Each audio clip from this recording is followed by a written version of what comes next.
Bonsoir. On les appelle les aliments ultra transformés, pas seulement parce qu'ils contiennent plein d'additifs, mais aussi parce que leur matière première a passé par une ou plusieurs étapes de transformation industrielle.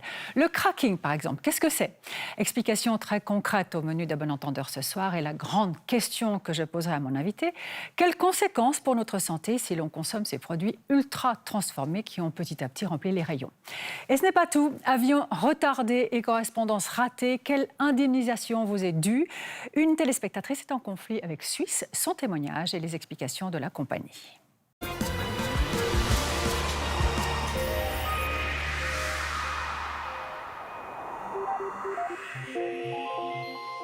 On va commencer par une petite devinette assez simple. Quelle différence y a-t-il entre un œuf et une mayonnaise en tube contenant de l'œuf, un arôme, un colorant et un émulsifiant?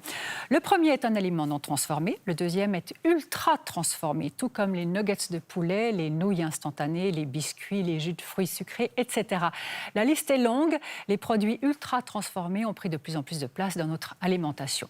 Un autre exemple, ce pain tranché sans gluten, il contient de l'amidon de maïs, de l'amidon et du sirop de riz, des fibres végétales, des protéines de soja, un épaississant. On a pu lire dans les médias des titres alarmants du genre « Les ultra-transformés augmentent les risques de maladies chroniques et de cancer ». Est-ce que c'est juste? Est-ce qu'il faut nuancer? Question évidemment importante, avec des éléments tout au long de cette émission qui commence chez un artisan. Une petite boucherie artisanale en Gruyère, dans le village de Vauru. Richard Demierre prépare ses spécialités au jour le jour. Viande, jambon, saucisses, saucissons et autres terrines de campagne. Il nous a préparé 2 terrines, 2 produits très différents selon une recette éprouvée depuis longtemps dans les boucheries-charcuteries. L'une très naturelle, l'autre ultra transformée. On va goûter ça.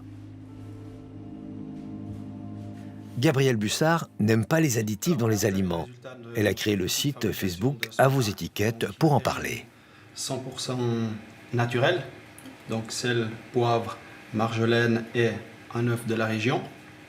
Et puis là, vous avez la terrine fabriquée avec un mélange d'épices industrielles.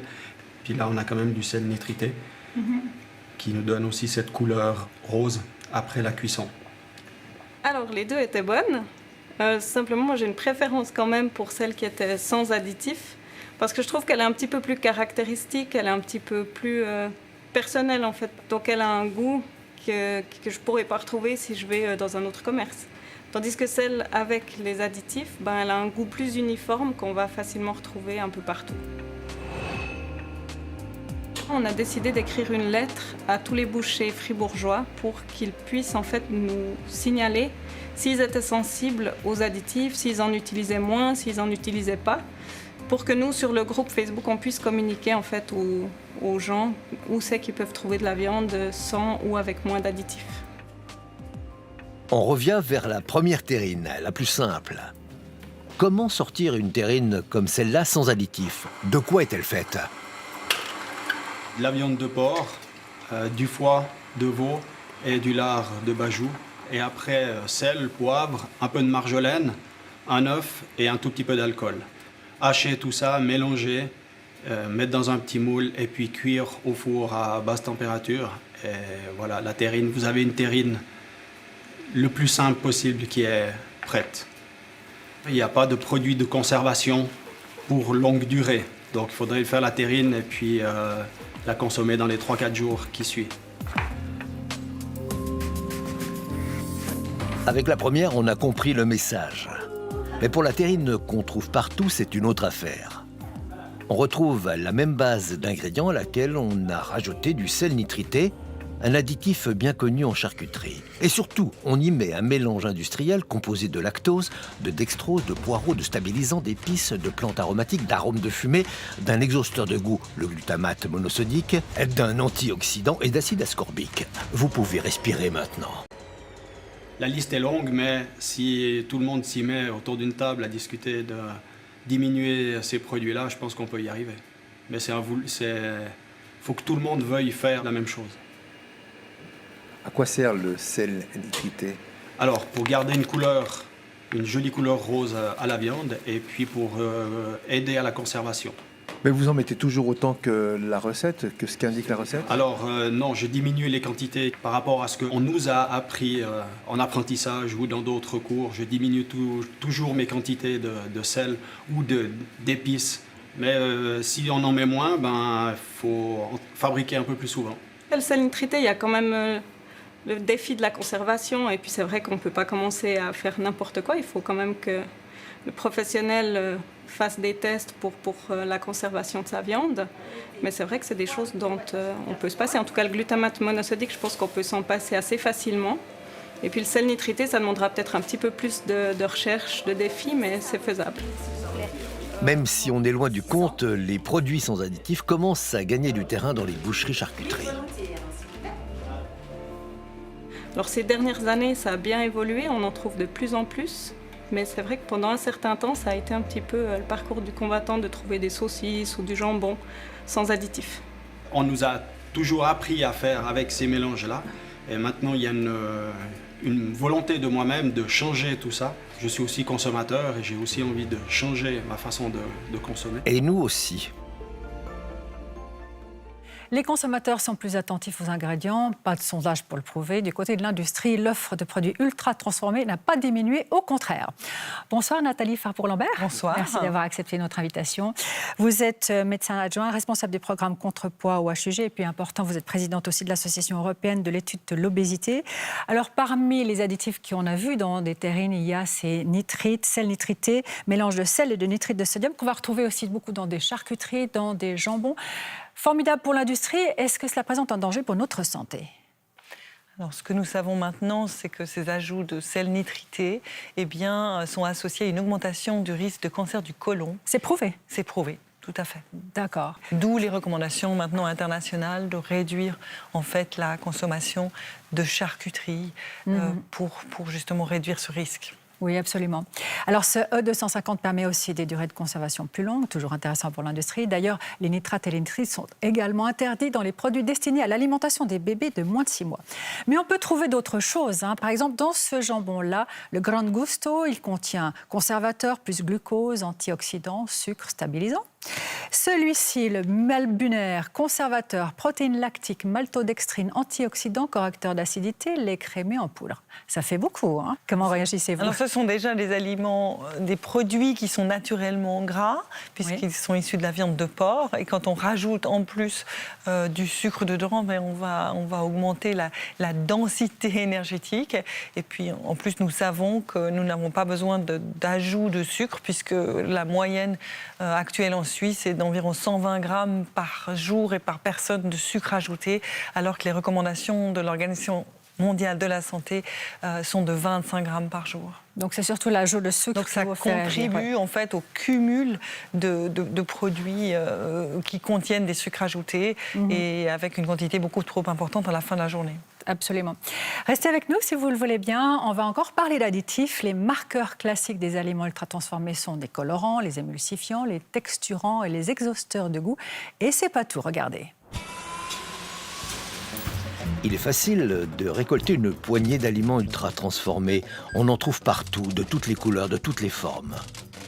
Nous avons fait quelques courses en 4e vitesse. Le contenu de ce caddie, on l'embarque pour Clermont-Ferrand, parce qu'il est indispensable de comprendre le concept d'ultra-transformation alimentaire avant de se mettre à table. Anthony Fardet est un des spécialistes du sujet qui occupe une bonne place dans les médias depuis quelques mois. Il travaille pour l'INRA, un institut de recherche agronomique. On lui a demandé comment identifier les aliments ultra transformés. Ce sont des aliments qui contiennent au moins un ingrédient ou un additif, eux-mêmes très purifiés ou très transformés, à des fins d'exacerber, imiter ou restaurer le goût, la couleur ou la texture. C'est quand même important de souligner qu'on n'a pas les mêmes degrés dans l'ultra-transformation. Il y a certains aliments qui n'ont qu'un marqueur d'ultra-transformation, comme ces charcuteries, ou ce jus d'orange avec édulcorant, ce nectar d'orange avec édulcorant. Et vous avez des produits, par contre, qui en contiennent plus, comme 4 à 5 marqueurs d'ultra-transformation. Et ce qui est intéressant de pointer du doigt, c'est qu'on a des produits qui peuvent être présentés bons pour la santé, ou donner cette image-là, mais qui sont en fait ultra-transformés, ça n'est pas le cas. Par exemple, ces produits sans gluten, ce plat préparé vegan, ou alors ces céréales petit déjeuner pour enfants avec marqué céréales complètes. Vous avez ici un sandwich aussi ultra transformé, hein, donc vraiment d'une qualité très très basse, avec 3-4 marqueurs d'ultra transformation. Souvent pareil, et c'est une des caractéristiques des produits ultra transformés, on va trouver des sucres cachés qui ne sont pas présentés sous le terme sucre, mais avec des terminologies que les gens ne connaissent pas. On va trouver sirop de glucose fructose, sucre inverti, dextrose, maltodextrine, extrait de malte d'orge. Tout ça, il faut comprendre que ce sont des sucres qu'il y a derrière tout ça. Et même un amidon de pommes de terre, quand il est isolé de sa matrice alimentaire et mis sous forme d'amidon, il faut savoir que c'est digéré très rapidement et ça donne du glucose et du sucre aussi dans l'organisme. Alors cette crème pâtissière aussi a environ 3 à 4 marqueurs d'ultra-transformation. On a des fécules de pommes de terre modifiées, alors on aimerait bien savoir modifier comment. Ça c'est une information qui devrait être mise. On a des gélifiants, des émulsifiants, et des colorants et des arômes et des protéines de lactosérum qui sont aussi des ingrédients purifiés. Donc ici on a quand même un produit qui est très ultra-transformé. Quelle est la grande caractéristique des aliments ultra-transformés? C'est qu'ils se conservent très longtemps et qu'ils sont très sûrs sur le plan toxicologique. Mais ça a été fait au prix d'un matraquage de l'aliment qui a dégradé sa qualité nutritionnelle. Donc en fait, on a substitué aux maladies infectieuses qui pouvaient être liées à des micro-organismes, des maladies chroniques. Ce qui semblait charger de belles promesses pour simplifier l'accès aux aliments et baisser les prix convainc de moins en moins le consommateur. Par exemple, vous pouvez avoir un saucisson artisanal qui contient que des vrais aliments, que des vrais ingrédients. Et puis vous pouvez avoir ce même saucisson que l'on peut trouver dans certaines grandes surfaces avec ajout de dextrose. Vous pouvez avoir des hamburgers qui sont faits qu'à partir de viande en fait. Donc on n'a que des vrais ingrédients. Et puis vous pouvez avoir ces mêmes hamburgers dans lesquels on va trouver du sirop de glucose, parfois des arômes, qui sont des marqueurs d'ultra-transformation. Anthony Fardet n'a pas toujours été un bon élève en la matière. Il nous fait d'ailleurs cet aveu culinaire.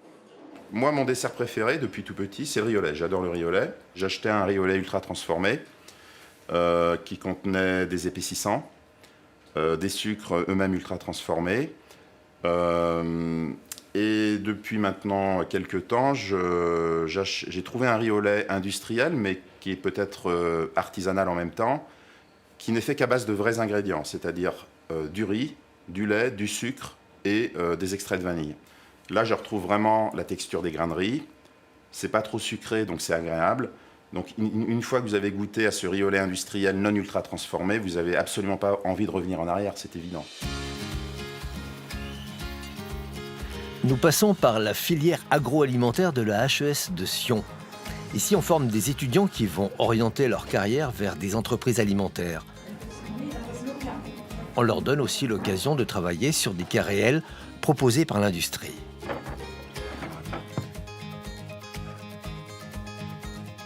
Les ingrédients et additifs tiennent une grande place dans le génie alimentaire. Pour l'industrie, un bon additif est un additif autorisé. Il y a 4 grands groupes. La groupe de tous les E100 quelque chose. Donc là, ce sont tous les agents colorants. Après, on a le groupe des E200. Là, ce sont les agents conservateurs. Ensuite, on a les E300. Là, ce sont les agents antioxydants. Et puis, on a les E400 jusqu'à presque 1500.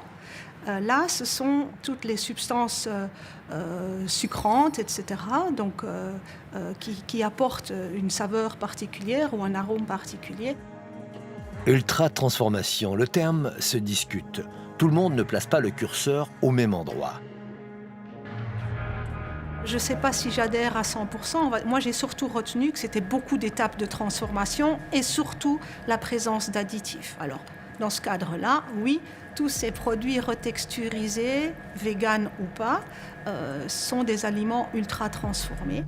On précise que les produits véganes demandent beaucoup d'ultra-transformation et d'additifs pour ressembler à du fromage ou à de la viande, à l'image de ce poulet pané.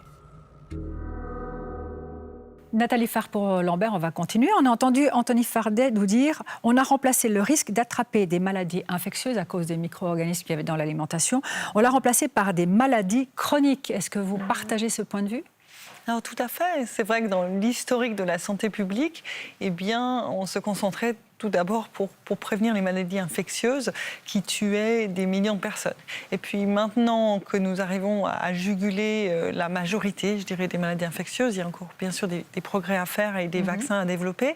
Mais néanmoins, maintenant nous faisons face à une épidémie de maladies non infectieuses, donc des maladies chroniques, comme par exemple les maladies cardiovasculaires, qui sont la cause principale de décès en Suisse.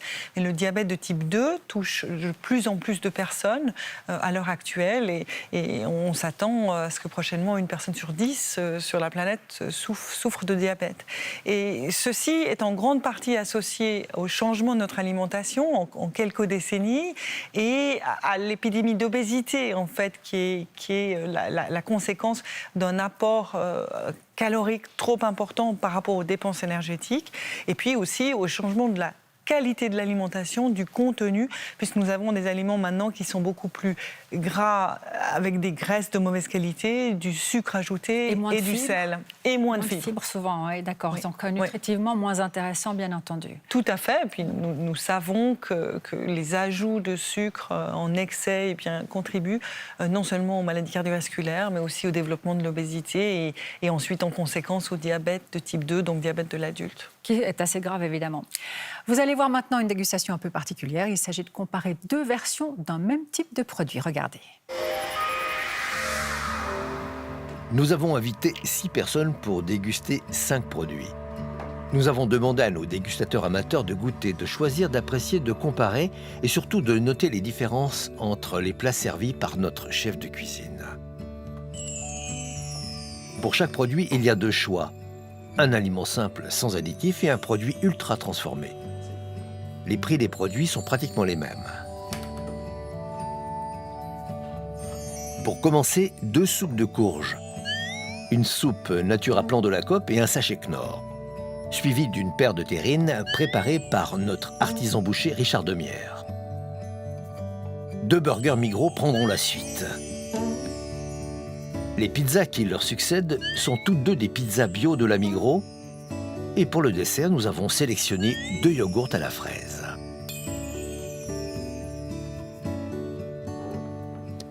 Tout le monde a bien sûr reconnu la courge dans ces 2 soupes. La première a fait l'unanimité de nos dégustateurs. Avec 52% de courge, de la crème, de l'oignon, de la noix de muscade, elle peut la faire, l'unanimité. Quant au sachet Knorr, 22% de potiron, de l'extrait de levure, de la maltodextrine, du fructose, des huiles de palme et de tournesol, un épaississant et autres ingrédients, il a laissé derrière lui un drôle de goût. La deuxième, la texture était agréable, mais manque de goût, une sorte de goût de gazon. La terrine rose et sa longue liste d'additifs, dont le sel nitrité, est appréciée par 4 personnes sur 6. Seule Astrid a nettement préféré la plus naturelle. Il y avait un pâté assez rosâtre et l'autre un peu presque dans les gris, 2 couleurs bicolores. Et point de vue goût, je pourrais dire que j'ai préféré le deuxième. Il était un peu plus assaisonné, on va dire. Stéphane est plus partagé. C'est difficile. Je préfère le goût de la première, mais je pense que la deuxième est plus saine, quoi. Voilà. Donc si vous aviez le choix dans une boucherie, vous achetez laquelle ? Pour la bonne conscience, je vais acheter la deuxième, qui sera plus saine à mon goût. On passe au burger. Le premier naturel, 100% viande de bœuf. Le second, plus élaboré, avec eau, chapelure, lactose, sirop de glucose, glutamate monosodique, c'est un exhausteur de goût, acide ascorbique, E301 arôme. Il plaît à 4 de nos 6 dégustateurs. Océane découvre avec surprise le charme vénéneux des additifs contenus dans le burger numéro 2. Et la deuxième, j'ai vraiment bien aimé. Ça avait un goût... J'aurais pas su dire, ouais, ça devait être aussi du steak haché, mais c'était différent et j'ai préféré la deuxième, cette fois-ci. Je sais pas, différent de cuisson, mais... Bah, c'est un peu le même constat, bourré d'additifs dans la le deuxième. Ouais. Ah, c'est fou. Ah, c'est fou. Là encore, Stéphane a hésité. J'ai préféré nettement le goût de la deuxième, qui, à mon sens, est plus industriel. On voit pas vraiment la texture. On a l'impression que c'est un mix de viande même peut-être, je ne sais même pas s'il y a de la viande dedans. Je prendrais la première que j'assaisonnerais. La pizza sans additifs remporte l'adhésion de 4 personnes sur 6. J'ai bien préféré la première. Mais disons que la deuxième est mangeable. Cette dernière est faite avec un peu de fromage fondu, 27%, augmenté d'eau, d'amidon de pommes de terre, de beurre, de sel, d'un épaississant, c'est de la farine de graines de caroube. Le reste, c'est de l'huile de tournesol, de la protéine de blé, de l'amidon de maïs, etc. Raphaël a bien aimé cette pizza. Oui. Donc vous confirmez que vous aimez bien les additifs, donc c'est bien. Non, principe pas. Ben là, oui. C'est avec les yogourts que les différences sont les moins flagrantes. La recette du premier est simple, contrairement à celle du second, qui contient glucose fructose, amidon modifié, concentré de jus de betterave et arômes naturels. Ils sont quand même 2 sur 5 à avoir apprécié le yogourt sans additifs. J'ai préféré le premier. Il y avait des petits morceaux de fruits dedans qui j'ai préféré dans le premier. Mais j'ai vu une plus petite différence dans le dessert par rapport au niveau du goût, de la consistance ou comme ça. Mais parce que le deuxième, on sentait j'ai noté un arrière-goût artificiel. Le deuxième. Le premier était plus liquide, disons, un peu plus, voilà, bon, on mange. Enfin, je reprendrai pas une deuxième fois. Tandis que le deuxième dessert, je ne sais pas s'il en reste, mais j'en reprendrai bien encore un petit peu. Quand on présente l'addition de cette dégustation, on constate que nos invités ont plutôt une préférence pour les aliments avec additifs, à part la soupe de courge nature, appréciée par tous. On précisera que les aliments que nous avons choisis ont des prix très similaires dans les 2 versions et que nous les avons achetés dans des magasins différents. Je vous le disais au tout début de cette émission, ce qui caractérise les aliments ultra transformés, ce n'est pas seulement la présence d'additifs, c'est aussi une question de processus de transformation. On va prendre un cas concret, celui des céréales pour le petit déjeuner. Il peut y avoir différents processus ou plusieurs étapes. Celle que l'on va découvrir maintenant est une simple transformation, la cuisson-extrusion. On revient à la HES de Sion. Une des façons la plus simples de transformer un aliment, c'est l'extrusion. Lydie Moreau est professeure de sciences des aliments. Elle propose à ses étudiants de travailler sur des recettes différentes de céréales pour le petit déjeuner. Un des produits très transformés dans l'industrie alimentaire. En cause, les sucres et les additifs. Mais ici, l'idée est de faire avec moins de sucre et sans additifs. Je vous propose aujourd'hui d'extruder 3 recettes de céréales de petit déjeuner, enfin la base de la céréale de petit déjeuner. On va faire une recette standard qui contient aux alentours de 10% de sucre, on va mettre plus ou moins. Puis on va ensuite faire une recette qui contient un petit peu moins de sucre et puis une recette qui contient un petit peu plus de fibres que la recette standard. De cette manière, vous allez pouvoir voir les challenges techniques qu'on peut avoir pour justement essayer de réduire la quantité de sucre qu'on peut trouver dans ce type de produit alimentaire. L'extrusion dans l'industrie alimentaire est un des processus essentiels pour la transformation des aliments.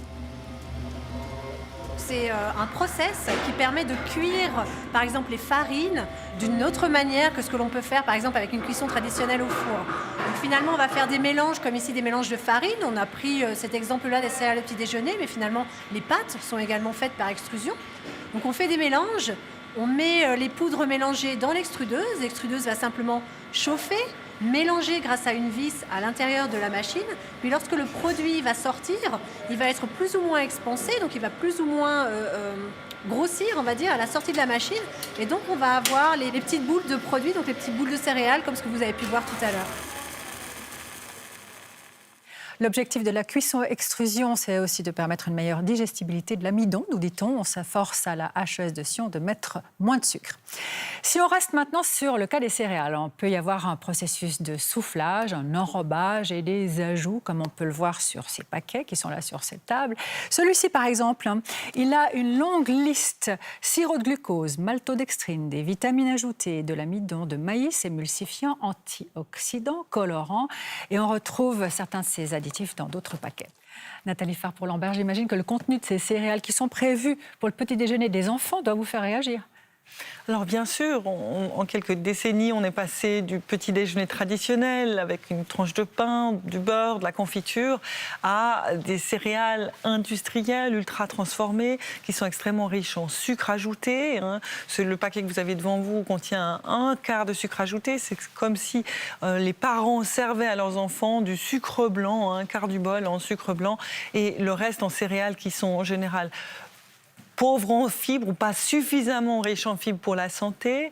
Et en plus, sur ces paquets, eh bien, il y a des arguments marketing qui indiquent que, soi-disant, ces céréales seraient optimales pour la santé. Il y a des vitamines parfois. Il y a des vitamines ajoutées qui ne sont en fait pas nécessaires parce qu'un enfant qui mange une alimentation équilibrée, qui mange de tout, alimentation variée, n'a pas besoin d'ajout de vitamines et puis n'a surtout pas besoin d'ajout de sucre parce qu'il faut quand même savoir que le sucre, en fait, et en particulier dans les aliments pour les enfants, est particulièrement élevé parce que l'industrie cherche à atteindre un point optimal qu'on appelle le point de félicité, qui est un point qui va amener en fait du plaisir, de la relaxation, du bien-être, mais pas de dégoût. Et on sait que ce point de félicité atteint avec le sucre est plus élevé chez les enfants que chez les adultes. C'est la raison pour laquelle les produits pour les enfants en général sont plus sucrés. Oh là, c'est tordu ça, franchement. La suite va vous intéresser, vous allez le voir. Autre processus de transformation, le craquage ou cracking en anglais. Maintenant qu'on a les céréales, il nous faut du lait. Du lait protéiné, par exemple.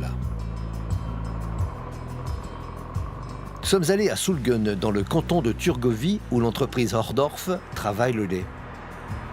Ici, on produit des dérivés du lait en pratiquant le cracking.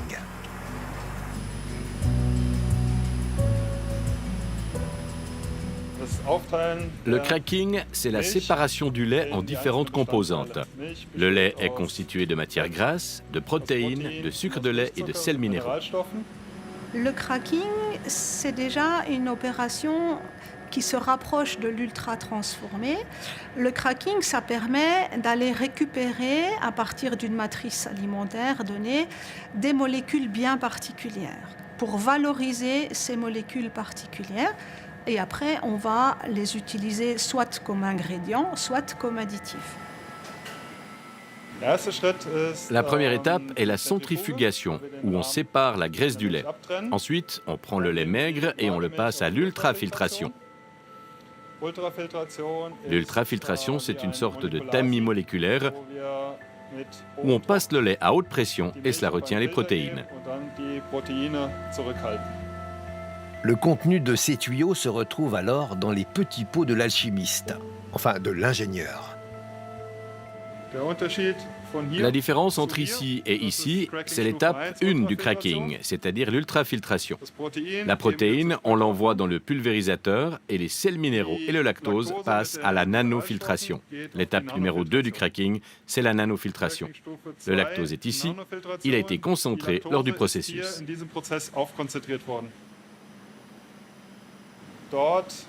Là, on a une pression encore plus haute, proche des 20 bars, et un filtre plus fin qu'à la première. Cela permet de retenir les lactoses et une partie des sels minéraux. À la troisième étape, on augmente encore la pression et le filtre est encore plus fin, ce qui permet de retenir le reste des sels minéraux pour n'avoir à la fin que l'eau du lait.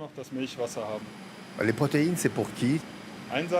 Les protéines sont utilisées par l'industrie laitière ou dans les aliments pour les sportifs ou encore dans les yogourts. Il y a beaucoup d'utilisations possibles avec ces protéines. Qu'est-ce qu'on fait avec le lactose ? Le lactose, on l'utilise d'abord dans nos propres produits, dans nos produits pour les bébés. Pour ça, il faut encore le purifier. On utilise aussi le lactose pour standardiser les produits laitiers. Et qu'est-ce qu'on fait avec le gras ? La matière grasse est utilisée d'abord pour standardiser les poudres de lait. On vend aussi une partie de cette matière grasse aux fromageries. Nous-mêmes, dans notre entreprise, nous en utilisons peu. En une journée, jusqu'à 300 000 litres de lait passent dans le système de filtration de l'usine de Sulgen. Ce même jour, entre 20 et 23 tonnes de protéines en poudre en ont été extraites. Donc ça veut dire, à partir d'une matière première qui était un surplus, on essaye, de le stocker et on essaye de le valoriser au mieux, plutôt que d'avoir des volumes importants de produits dont on ne sait que faire. Ce qui veut dire qu'un litre de lait transformé ou craqué vaudra toujours plus qu'un litre de lait. Effectivement, enlever le gras du lait pour faire du beurre, c'est surtout faire son beurre. C'est le même principe qui peut être appliqué au blé craquable en farine, gluten, amidon, dextrose et autres sucres. L'œuf, le riz, le maïs ou encore la pomme de terre font aussi partie de la gamme des craquables. Pour en faire des sucres notamment, on se demande pourquoi.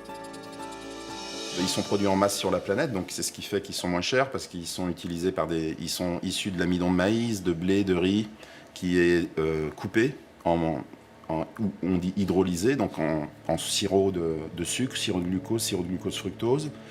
Et ensuite, évidemment, il y a des raisons technologiques, c'est-à-dire ça peut être des agents de charge, ça peut donner plus de volume, comme les maltodextrines. Mais même craquée, la matière du produit existe. Elle ne s'est tout de même pas évaporée dans un nuage de lait. Vous prenez un collier de perles, donc ça c'est l'aliment dans son entièreté. Le cracking, c'est quoi, pour faire simple? C'est finalement séparer les perles du collier et le fil, en fait on le jette. Et c'est là qu'est le problème, parce que la matrice ou la structure de l'aliment, qui est symbolisée par ce collier entier, est fondamentale pour la santé. Et elle a été beaucoup trop négligée parce qu'on a considéré que l'aliment n'était qu'une somme de perles.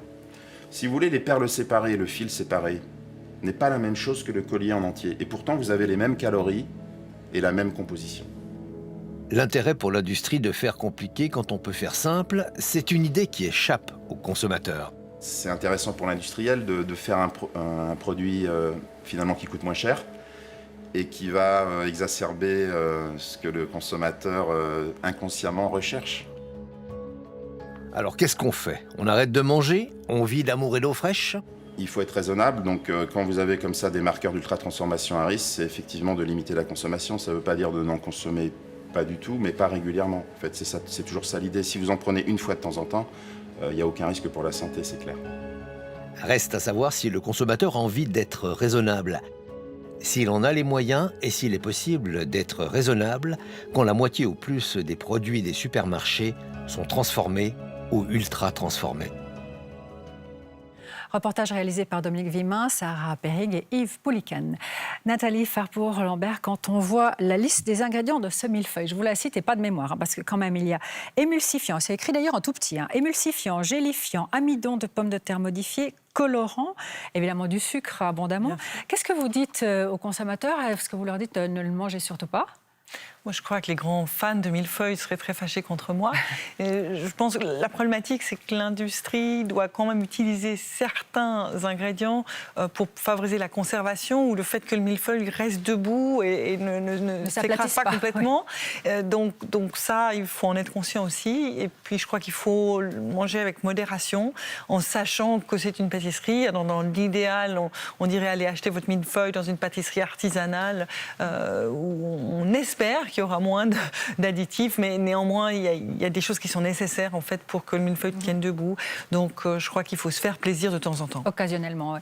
D'ailleurs, si vous regardez de près, je crois que vous le connaissez, ce produit, la liste des ingrédients est aussi assez longue et assez impressionnante. Alors, est-ce qu'on peut faire un lien, on l'a vu dans la presse, entre aliments ultra transformés et cancer avec S? Est-ce qu'il faut relativiser? Est-ce qu'on peut le prendre au pied de la lettre? Il faut être conscient que ces études en fait, sont basées sur des faits reportés. Les gens disent ce qu'ils mangent, mais ce qu'elles montrent quand même, elle a été faite parmi des milliers de personnes en France par un groupe très sérieux de recherche à Paris. Et c'est que les gens qui consomment environ 10% d'aliments ultra transformés, et je rappelle pour les détecter que ce sont en général des aliments qui ont plus de 5 ingrédients à l'arrière du paquet, et bien 10% de consommation, c'est 10% de plus de risque de cancer, et en particulier de cancer du sein chez les femmes. Alors bien sûr qu'il faut être prudent, étant donné que nous savons que les cancers sont d'origine multifactorielle. Donc il ne faut pas alarmer. Néanmoins, je pense que c'est une piste. Et puis, ce n'est pas seulement le lien avec les cancers, mais aussi avec les maladies cardiovasculaires, avec le diabète, l'obésité, bien sûr. Donc, je crois qu'il y a beaucoup de raisons de penser qu'il faudrait réduire la consommation de produits ultra transformés et revenir à notre cuisine de grand-mère. D'accord, il faut avoir le temps et il faut le prendre, hein, c'est Voilà, un bon conseil. mais préparer un repas simple, finalement, Oui. c'est pas si long. Et surtout, ce qui est important, c'est que c'est pas plus cher. Important aussi. Merci beaucoup pour ces explications. Très bonne soirée à vous. Merci d'être venu. Merci à vous. Et puis on nous dit souvent à bon entendeur, avec vous, on ne sait plus quoi manger. Alors je vous propose un extrait d'une longue interview très intéressante d'Alessandra Roversi, consultante et spécialiste de l'alimentation. Vous en trouverez l'intégrale sur notre site internet. Elle se dit plutôt optimiste. Écoutez. C'est sûr qu'on retrouve depuis quelques années très fortement des idées d'avoir des produits, ce qu'on appelle naturellement bons, c'est-à-dire des produits qui sont bons pas parce qu'on y a ajouté 54 ingrédients, mais parce qu'on a réussi à extraire de la nature quelque chose de bon sans trop la transformer et la trafiquer. Et moi, je crois vraiment que l'industrie va rééquilibrer et pas nécessairement partir dans une furie d'ajout tout le temps de nouveaux ingrédients.